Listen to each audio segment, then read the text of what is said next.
Okay, so let's get into the nuts and bolts here. Final score, very good.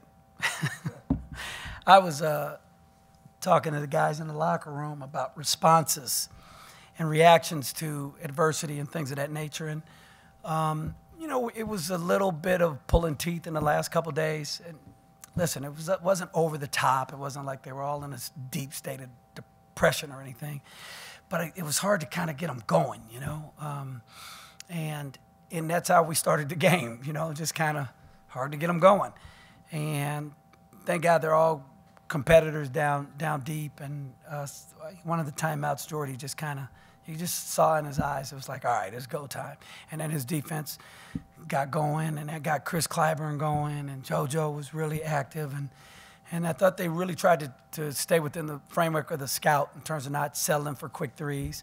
And we had great looks. Like our three-pointers, if you go back through them all, how many we take? 17? I think they were all pretty good looks in terms of ball inside out and like that. JoJo took a bad one there, just on one pass and shot when that wasn't what we were trying to do. But I go into the details a little bit more, but I'll open up for questions. But I'm pleased with the win. I want to thank Paul for bringing his guys out here. He's in transition there with the job. He's got a couple players down.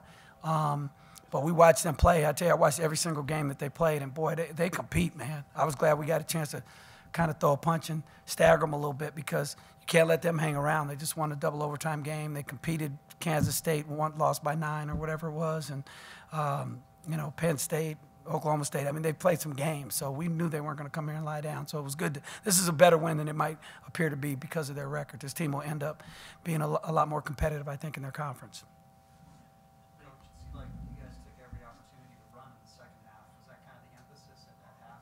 Yeah, excuse me one sec. We don't have a microphone? Not here, no. Okay, all right. We didn't have chairs. Hey, listen, winning feels good. I'm sorry, guys. You have to accept my sarcastic humor here. Sometimes I just crack jokes for myself, so don't worry about it. It wasn't intended to make you laugh. Okay, so the running part of your question is we want to do that even in the first half, you know. But that zone is I don't want to call it quirky, but it's a bit of a puzzle to solve. And I think it got our guys on their heels a little bit. And so that's when we said, hey, listen, let's just do us first. And then if it's not there, we'll bridge it into some type of action.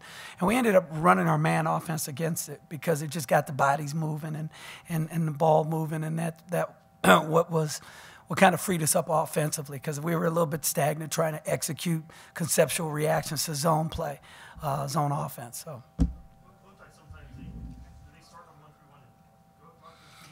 It morphs into a 2-3 when the ball gets down into the corner because they end up getting matched up on the baseline side. And it's more of like a 1-3-1 almost because they have a tandem guard front, and then they got the two guys on the wing, so it's kind of like Baylor-esque, you know. Shakir said that he had experience against zone. He felt comfortable against it. Did you feel like this play early on is really what kind of kept you guys in it? Well, I mean, he had 17 in the first half. Yeah, there's no question offensively, right? And he had a good feel for it. He had a good feel for where the seams were, and he was, comes from a very, very good junior college program. As you know, they won the national championship, and playing for Coach Eck. Eck is a nationally renowned junior college coach. I mean, he's one of the better junior college coaches in the country, and he did a great job of educating Shakura on the game of basketball and the game of life. They both were very good.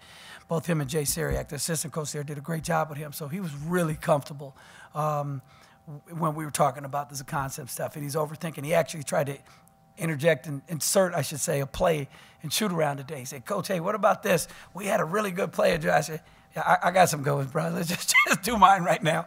I mean, it's game day. Coming to the office yesterday, maybe I could look at it. But can you talk about the importance of getting some quality minutes from Shekna, especially when McCoy gets in some foul trouble there to get those stretches? You know, I called Shekna after we lost to Arizona and Northern Iowa. I talked to all those guys, the bench guys, after every game, especially losses, because I know they're feeling like, man, I could have helped. I wish I could have done more, had an opportunity to do more.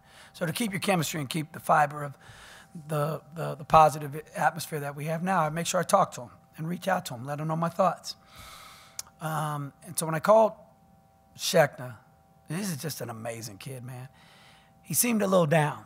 So naturally, my feeling was that it was about his time played, right? He said, Coach, that's not it at all. I only played 8 minutes, but I wanted to do a better job on 8, and I wanted to get more rebounds. I just felt like I could have done a better job because he scored on him a couple times. I'm like going, thank you, God, for sending me Schechner Dembele.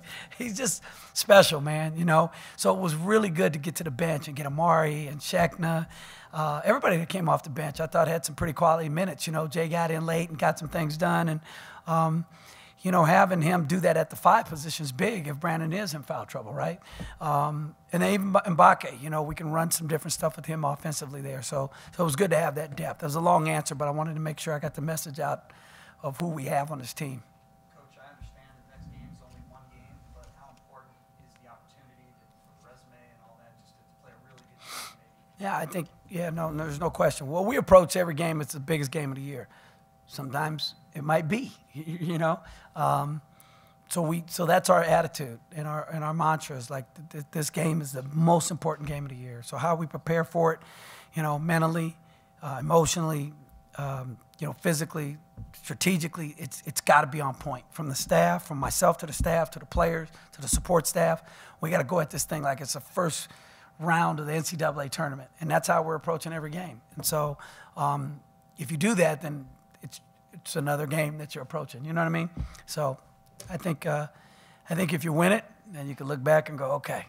Or when you win it, you look back and you go, okay, you know, we'll see. But I'll let you guys do all the juggling of RPIs and all that stuff. We'll just try to get them ready for Saturday.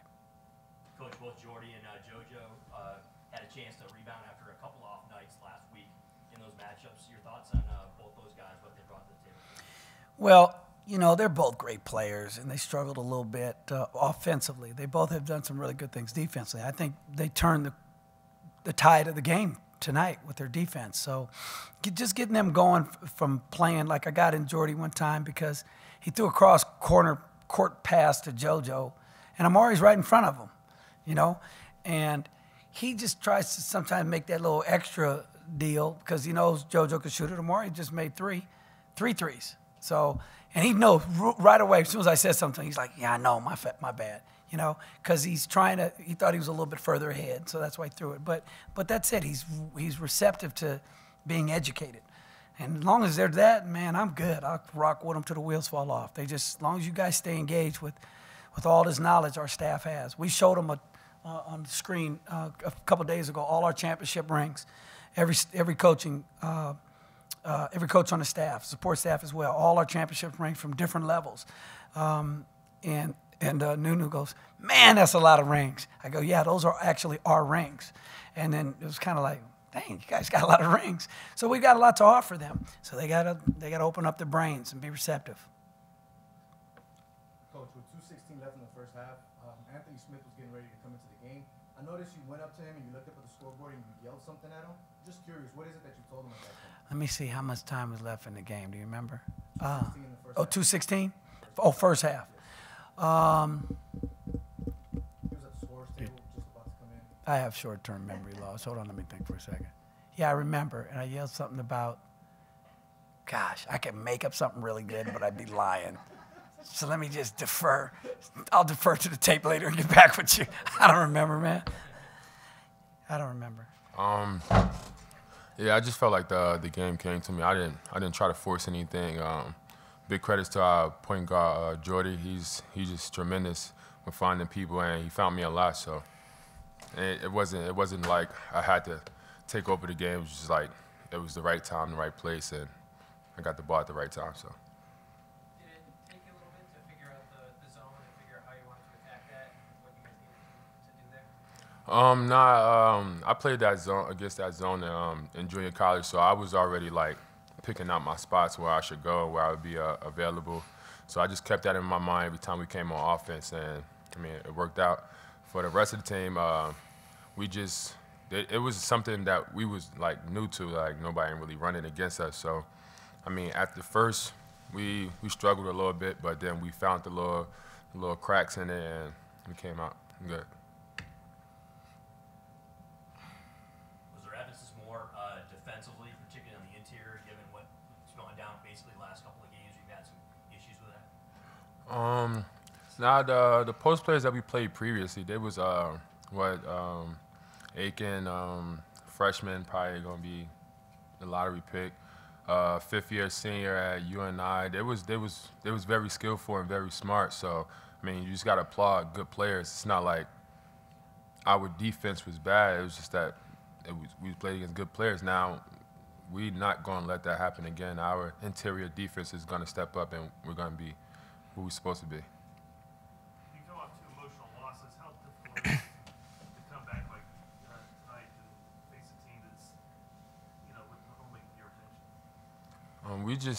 We didn't see them being like a team that's 2-7.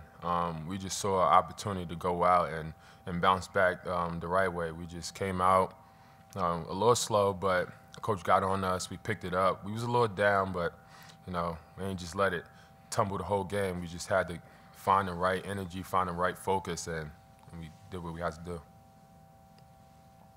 Amari, you got hot in the second half. What was the evidence behind you taking those shots and making them? I think as far as, Jordy, he put me in a good position to shoot those shots. And really, I was just taking what the defense gave, being that they play a zone. There's at least a lot of opportunity, to shoot threes. So basically, I just took what was there, really, and wasn't nothing new. So, yeah. Amari, given the help, so you got started, but still win by 26 points. Mm-hmm. What does that say about you still have that kind of production tonight? We got a real good team. Had 2 tough losses. We're not going to let that define us, as a team. So, we came into this game, want to play just like they was Arizona. So we wanted to play with the same fire, not looking over this team, because we always focus on game ahead, like this game, Oral Roberts. So, I think, just coming to a game like this, we want to get better. We want to do, the right things and sharpen up.